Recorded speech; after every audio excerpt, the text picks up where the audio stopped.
Hello, I'm Brianna Halstied, the new media coordinator here at Hospice East Bay, and I'm joined by Jennifer and Kathy during Volunteer Appreciation Week. Today, we're going to talk about what it means to volunteer for Hospice East Bay during the COVID-19 crisis. Jennifer, as the volunteer program manager for Hospice of the East Bay, how has this whole pandemic and COVID-19 changed just kind of the environment and the connection of volunteers to patients?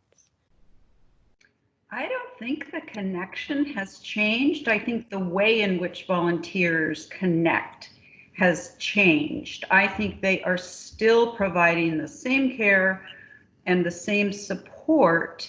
It just looks different because they can't be at the bedside. They've come up with extraordinary ways to continue to provide the support that they normally are providing at the bedside. And I'm a massage therapist, so obviously I can't go and give them massages, but I've been doing weekly phone calls since we had the shelter in place, finding out from two of the patients. I talked to the caregivers, and one I talked to the patient themselves, and just finding out what they need, what their needs are. Do they need groceries? Do they need me to run other errands, because I'm there for them and I want to feel connected, because I've known these three patients for 5 months before this started. And so you have a connection, and I didn't want that to be lost. And the last time I talked to them, one of the patient's daughter said, I'm on my last book. I have no more books to read and I can't get to the library.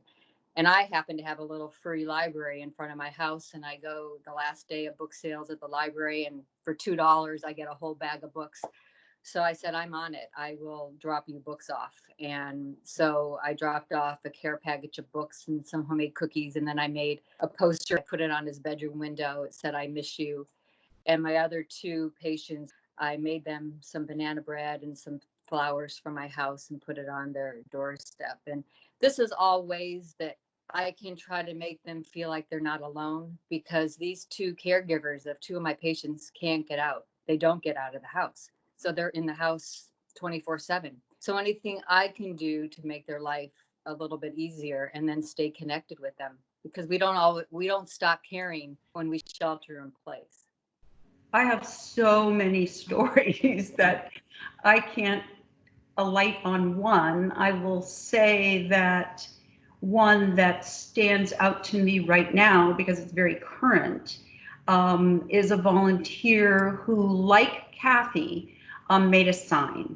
And she made a sign because um, the family was visiting the patient who had just died. And she knew that. She knew that the family was there.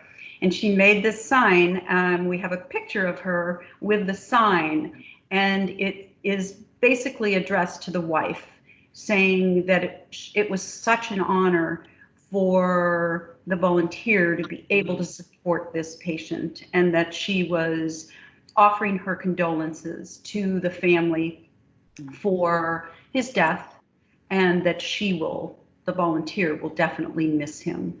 So again, I know, a very touching way to reach out after the patient has died to the family, so that she wasn't just representing herself, she was representing the hospice staff as well. Um, I think this is an extraordinary time, a very challenging time. And I will say, especially during National Volunteer Week, that our volunteers have stepped up in ways that really don't surprise me, because they are absolutely extraordinary people. And we have the incredible privilege of having so many of them contribute so generously of their time and mostly of their hearts. So the story I just told about our volunteer Denise is a way in which that kind of heart, very simply, just a big white piece of paper, as was yours probably, Kathy, with her message in black, felt pen, Mhm.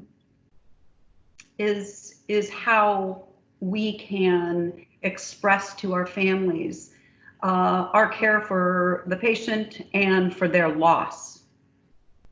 Thank you. Yeah, I think you both kind of mentioned the whole, it touches the soul of even just the volunteers to do. And I think that is something that I definitely would imagine when you go into being a volunteer. Your main reason maybe to go into it is like, this also helps me and I love helping people. So I think that's like really beautiful. And I think it really just shows how important volunteers are, especially during this time of pandemic and, you know, social distancing. It's definitely amazing to see that volunteers are still doing what they can to stay connected Yeah. and be a part of it. And So I'm honored to be a part of Hospice East Bay. It's just I take great pride in what I do for such a wonderful organization that's there for every step. If you need help, they're there for you, and it's like a family. So well, thank you. Thank both of you uh, for your Of course. time. thank you. Yeah. Thank you. Thank Yep. Is this not the first that you've done, Brianna?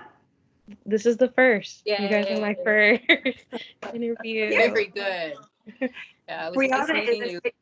has it been 3 weeks? Yes, 'It's3 weeks. been yes, about 3 weeks. Well, it's nice to meet you and good to Thank see you, you. Jennifer. Yeah, you too, Yeah. Kathy. Thank you so Bye. much. Okay. Okay. All right. Bye. Bye bye. Bye. Thank you so much for watching. Bye.